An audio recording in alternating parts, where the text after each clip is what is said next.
దాదాపు ఒక 23 సంవత్సరాల నుండి మన ఆధ్యాత్మిక ఋషి గారు నెల్లూరుకి వచ్చారండి. ఆయన ధ్యాన యోగ క్రియలు చెప్తుంటే అక్కడి నుంచి పరిచయం అండి. అలాగా ఈ ఆశ్రమం దాకా వచ్చామండి. నాన్నగారి దగ్గర ఏంటంటే ఆయన కుల మత భేదం ఏం లేదండి. అసలు ఆధ్యాత్మికానికి ఈ కులానికి మతానికి అసలు సంబంధం లేదండి. ఇక్కడ ఈ భారతదేశంలో ఒక అరుదైన శంబలా నగర్ అండి ఇది. ఇది ఇక్కడికి వచ్చేదానికి ఏ అన్య మతస్థుడని రావచ్చండి. క్రిస్టియన్ కానీ, ముస్లిమ్స్ కానీ, బౌద్ధిజం కానీ, పారసీ కానీ ఎవరైనా రావచ్చు. ఇక్కడ వచ్చి సందర్శిస్తే చాలు ఆ చైతన్యం వాళ్ళలో చేరి వాళ్ళు చేయవలసిన ధర్మాలన్నీ పూర్తి చేస్తారండి. మిమ్మల్ని చూస్తుంటే నాకు ఎంత సంతోషంగా ఉందంటే, బయట మనం క్రికెట్ దగ్గర కూడా ఇండియా పాకిస్తాన్ ఆడుతూ ఉంటే వాళ్ళు ఇండియా పాకిస్తాన్ కాదు, వాళ్ళు హిందువులు ముస్లింలు కొట్లాడుకున్నట్టే ఉంటుంది. ఇక్కడ చూస్తే మీరంతా కూడా ఒక మంచి స్నేహభావంతో వచ్చి కలిసి పనిచేయడం చాలా చాలా సంతోషంగా ఉందండి. కానీ మిమ్మల్ని ఎవరు ఏమనలేదా ఇక్కడ? అదేంటి వాళ్ళ దగ్గర హిందువులతో కలిసి పనిచేస్తున్నాం ఏంటి, అది కూడా ఒక ఒక ఆశ్రమంలో పనిచేయడం ఏమిటి అని ఎవరు ఏమనలేదండి? కొంతమంది కోచింగ్ చేశారండి వెళ్తున్నాం అని చెప్పి, అదేన్ని పట్టించుకోలేదండి. ఎందుకంటే వాళ్ళకి ఆ విషయం తెలియదు, వాళ్ళు తెలియకుండా మాట్లాడతామని చెప్పేసి అలా మనం వదిలేసామండి. కానీ ఇక్కడ వచ్చేదానికి ఏ కులస్తుడైనా పర్లేదండి, కులంతో అవసరం లేదు. ఇక్కడ మనం వచ్చేదానికి డిక్లరేషన్ కూడా అవసరం లేదు. ఇప్పుడు భారతదేశంలో కొన్ని గుడులకు వెళ్ళాలంటే డిక్లరేషన్ ఇవ్వాలా, కానీ ఈ ఆధ్యాత్మిక పుణ్యక్షేత్రంలో ఏ డిక్లరేషన్ అవసరం లేదు. ఎటువంటి వ్యక్తి వచ్చినా అలా సందర్శిస్తే చాలండి, ఇక్కడ ఆ రిలాక్సేషన్ పొందుతారండి. ఎస్పెషల్లీ మీరు యోగా కానీ మెడిటేషన్ కానీ మీరు ప్రయత్నించారా? మీకేమనిపించింది? యాక్చువల్గా చాలా అనుభూతి అండి, మాటలతో చెప్పలేము కానీ చాలాసార్లు అనుభూతి కూడా వచ్చిందండి మాకు. ఆధ్యాత్మిక నాన్నగారు దాదాపు ఒక 15 సంవత్సరాలు నాకు రా ఫుడ్లో ఉన్నామండి. ఓన్లీ ఏ రైస్ లేకుండా, ఇటువంటి ఆహారం లేకుండా ఓన్లీ ఫ్రూట్స్ మీద వాటి మీద 15 సంవత్సరాలు ఒక దీక్ష మీద కూడా ఉన్నామండి మేము. నాన్ వెజ్ నాన్ వెజ్ అసలు లేదండి, అసలు తినలేదు.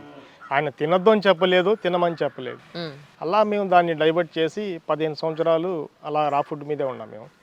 చాలా అనుభూతి అండి. అసలు మామూలు ఫుడ్ తినేదానికన్నా రా ఫుడ్ తింటే అసలు చెప్పలేని విధానం అండి ఇది. మీ ఇంట్లో ఇంకెవరున్నారండి ఇక్కడ వచ్చి వాళ్ళ సేవ? మా ఇంట్లో మా మిస్సెస్ వచ్చినారండి.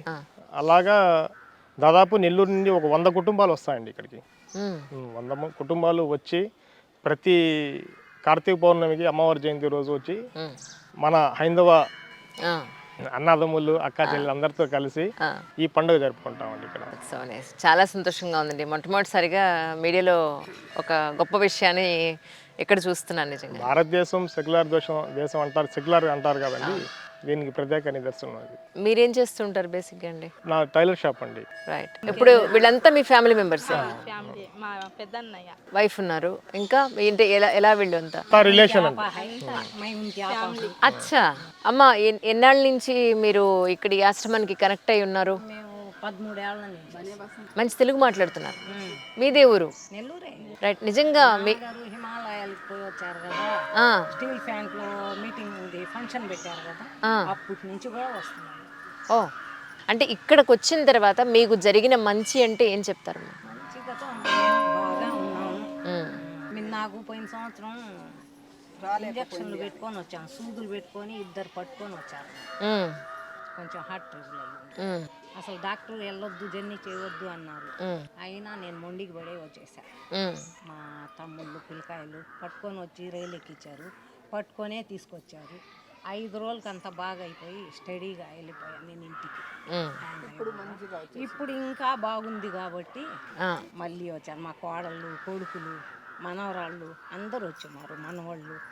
ఆల్మోస్ట్ 3 generations 4 generations ఉన్నట్టున్నారు ఇక్కడ, ఈ చిన్న పాపతో సహా. ఇంకా ఉన్నారు, పిల్లకాయలు ఆడుకుంటున్నారు. మీరందరూ కూడా మెడిటేషన్ అండ్ యోగా చేసే ప్రయత్నం చేశారా? చేశాం. అవునా? నాన్నగారు ఉన్నాగానే చేశాము క్లాసు. సుబ్బారావు అన్న ఇంటికి వచ్చినప్పుడు వస్తున్నాము. ఈ మార్కెట్ కాడ ఎక్కడ క్లాసు పెట్టినా వస్తానే ఉన్నాం మేము. నాన్నగారు కలుస్తానే ఉన్నాం. చదివిస్తున్నారా మీ పిల్లలందరినీ? జనరల్గా మీద పర్టికులర్ మీ కమ్యూనిటీలో అమ్మాయిల్ని చాలా తొందరగా పెళ్లి చేసేస్తారు. లేదు మా చదివిస్తానే ఉన్నాం. అవునా? నిజంగా చదువుతున్నారమ్మా? అచ్చా, అంతేనా? చిన్నపిల్లి అమ్మాయి. ఇంక 3 ఆడపిల్లకాయలు, 3 చదివిస్తుంది. ఓకే. చిన్న అమ్మాయి, ఇంక 2 కొంచెం పెద్దోళ్ళు. నాకు 2 మనోళ్ళు, చిన్న కోడళ్ళు, 2 మనోళ్ళు, వాళ్ళు కూడా చదువుకుంటున్నారు. ఇంకా ఇంకొక ఆయనకి పెళ్లి చేస్తే 2 ఆడపిల్లకాయలు. ఆ. ఆయన పోయిన సంవత్సరం వచ్చిపోయారు, ఈ సంవత్సరం రాలేకపోయారు. ఓకే సార్, మీరు చెప్పండి. యాక్చువల్లీ నాన్నగారితో మీకున్న అనుబంధం అంటే ఏం చెప్తారు? నాన్నగారు ముఖ్యంగా ఆయన శ్రమ, తపన ఇవి చెప్పారండి. మా ముందు మాకు అవి నేర్పించారు. శ్రమ అనేది ప్రతి మనిషికి అవసరం అండి. అది కానీ ఉపయోగపడితే ప్రతి ఒక్కరి జీవితంలో ఒక వెలుగు వస్తుందండి. ప్రతి ఒక్క శ్రమ అనేది, తపన అనేది వాళ్ళ జీవితంలో ఉంటే వాళ్ళ జీవితాలు మారుతాయండి. అలాగా మన జీవితాలు మెరుగుదిద్దింది ఒక ఆధ్యాత్మిక విషయం మా నాన్నగారేనండి. సో 3 నెలల నుంచే మాకు అంత సంతోషం కలుగుతుంది. అంటే టికెట్లు బుక్ చేసుకుంటాం కదా అవును, నెల ముందు, అప్పటి నుంచి కూడా మా పుట్టింటికి వెళ్ళినట్టు సంతోషపడుతుంటాము. సో నైస్, అద్భుతం, అద్భుతం. థ్యాంక్ యూ అమ్మా, థ్యాంక్ యూ సో మచ్. అలా థ్యాంక్ యూ. అరే క్లాప్స్ పౌడర్ కొట్టుకుని వచ్చా నువ్వు?